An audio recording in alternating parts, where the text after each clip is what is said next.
Police de l'abonnement. Maintenant que t'as cliqué sur la vidéo, tu es obligé de t'abonner et de liker. Sinon, une araignée viendra sur ton lit. C'est le mec qui épine tout, tu sais.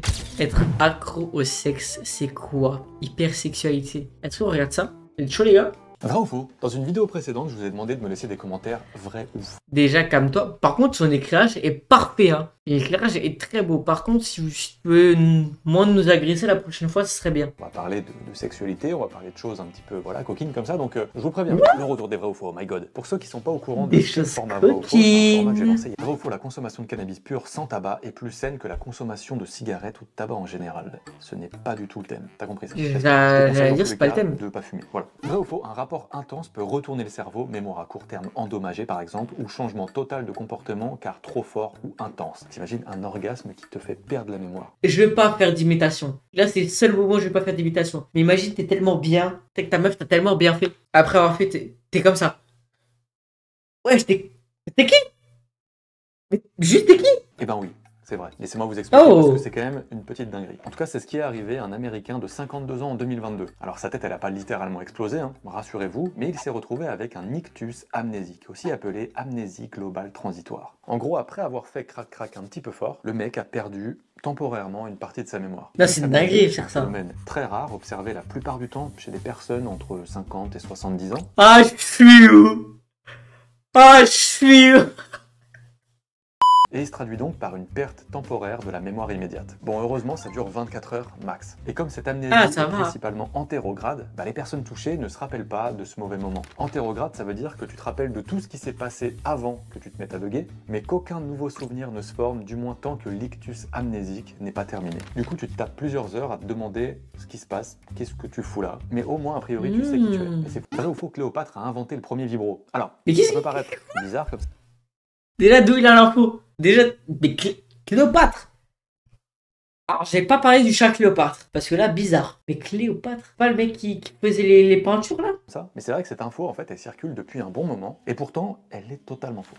D'après cette rumeur, la reine Cléopâtre aurait conçu un genre de sextoy en enfermant des abeilles dans un cornet de papyrus ou dans une courge creusée, histoire que l'ensemble vibre dans tous les sens. Il n'y a strictement rien qui prouve l'authenticité de cette histoire. Non mais attends, c'est une singerie quand même. Non mais attends, faut se dire que c'est une singerie. Elle a inventé un vibro en mettant des abeilles dans du papier de momie, en vite fait. Mais c'est quand même une dinguerie parce que je me dis, mais mesquine, les abeilles devaient être, ils devaient être zèbres, tu vois, les abeilles. Et c'est pas dit, Bélec, ils vont me piquer un jour ou l'autre. Genre, Bélec, je vais me faire plaisir, ils vont me piquer. Et je vais avoir, hein? À la base, il s'agissait surtout d'une propagande initiée par les Romains, qui visait à ternir la réputation de Cléopâtre en lui inventant toutes sortes de lubies sexuelles. Vraiment, c'est des gamins, quoi. Bref, en réalité, le premier vibromasseur est attribué à Joseph Mortimer Granville. Granville, tu vois, pas mal. Un docteur anglais l'ayant mis au point en 1883 afin de réduire des douleurs musculaires. Donc c'est quand même un usage qui a été détourné très vite, à des fins un petit peu plus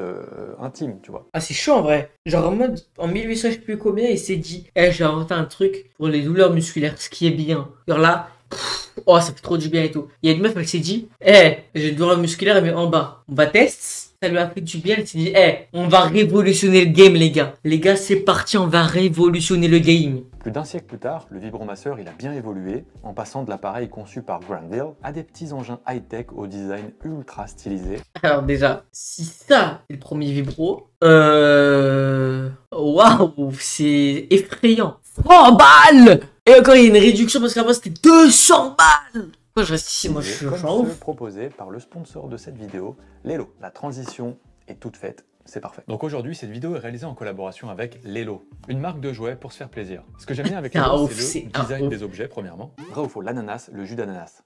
En fait, je sens bien qu'il essaye de dire quelque chose de précis, mais là, il manque plein de mots, quoi. En vrai, je vois un petit peu de quoi il veut parler, je crois. Pour ceux qui n'auraient pas compris, apparemment, boire un maximum de jus d'ananas changerait le goût du sperme. À un moment, il faut dire les termes. Bon, déjà, il faut savoir que le sperme ne comprend approximativement que 2 à 5% de spermatozoïdes. Le reste est composé de plein de trucs différents, des acides aminés, de l'acide citrique, du phosphore, du potassium, du zinc, du calcium, du sodium, mais aussi du tout ça, wesh.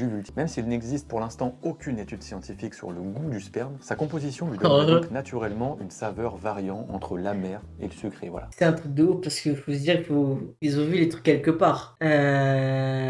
J'ai plus de vanne, je crois. Je voulais dire un truc, mais j'ai complètement oublié. Ah oui, c'est bon. J'ai la vanne de nouveau. Quand même, c'est chaud. Si on arrive à dire que le jus d'ananas, ça change le goût du sperme. Ça veut dire que quelqu'un a goûté le sperme de quelqu'un d'autre. T'as un verre là, un verre là. Le verre là, le verre de sperme normal. Un verre là, le sperme ananas. Il a goûté les deux, le fait.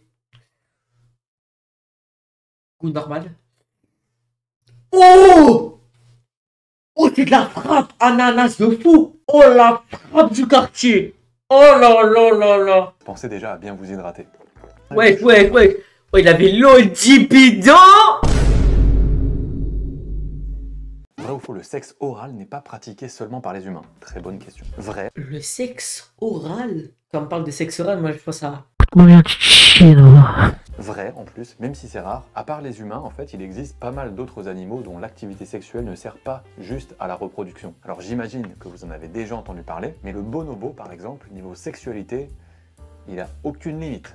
Mais vraiment, contrairement à la plupart en même temps, elle a des couilles énormes. T'as vu ses couilles? Les bonobos ne règlent pas les conflits internes par la violence, tu vois, mais par le sexe. Les bonobos font l'amour et pas la guerre, et ça c'est beau. Alors Putain, je peux tellement faire la même chose. Oh, je m'embrouille avec toutes les meufs. Toutes les 9 de I. Oh, grosse salope, va. Après, ça baise. Ouais, c'est pas une dinguerie, ça. Vrai ou faux, la dépendance à la dopamine peut être une cause du satyrisme. Alors, waouh. Waouh, c'est trop dur. On va d'abord expliquer vite fait ce qu'est le satyrisme. Ah, merci. En fait, c'est issu du mot satyre, le giga pervers de la mythologie grecque. Le terme satyrisme, ça définit un homme au comportement sexuel addictif. Quand ça concerne une femme, on appelle ça la nymphomanie, bien vu. Mais dans le cas, il s'agit d'hypersexualité. En fait, l'hypersexualité, ça se caractérise par une recherche persistante de plaisir sexuel, à tel point que ça en devient problématique. Pour en revenir à ton commentaire, par contre, plusieurs facteurs peuvent être à l'origine de l'hypersexualité.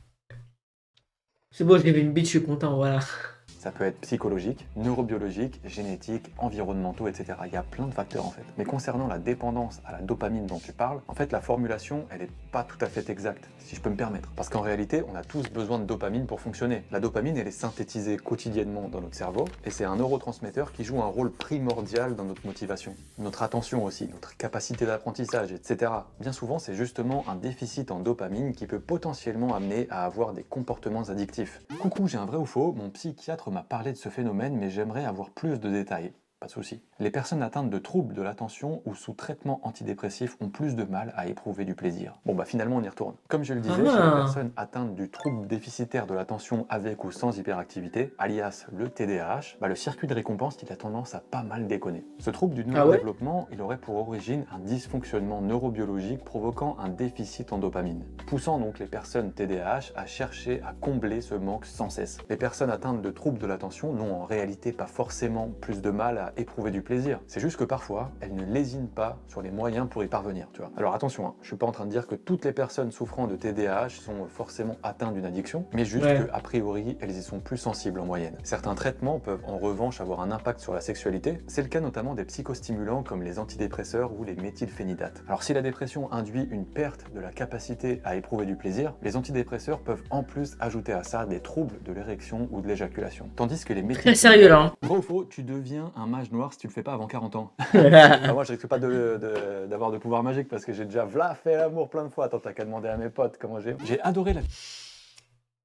Oh, j'ai fait l'amour au nom. Oh les gars, la frappe atomique que c'est au nom.